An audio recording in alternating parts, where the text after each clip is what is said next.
मैं बर्तन मांजने का काम किया मैंने।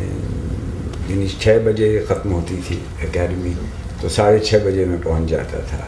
और मैं बर्तन, ऐसे बर्तन नहीं जैसे आपकी बेगम, मैंने देखा धुले धुलाए शफाफ बर्तन है और उन्होंने एक स्पंज लिया और उसको जी नहीं, वो इतने बड़े बड़े पतीले जिनकी खुरचन उतारते मेरे ज़िम्मे वो काम था। तो 11:30-12 बजे तक वो काम मैं करता था।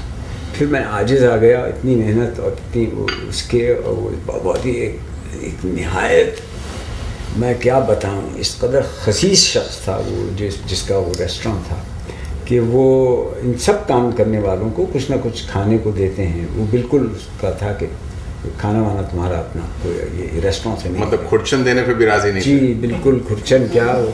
तो वो भला हो बेचारी, कुछ 2-1 वेट्रेसेस का कि वो अपने एप्रन के अंदर छुपा के कोई सैंडविच ऊपर आती थी और जल्दी से मेरी जेब में गई।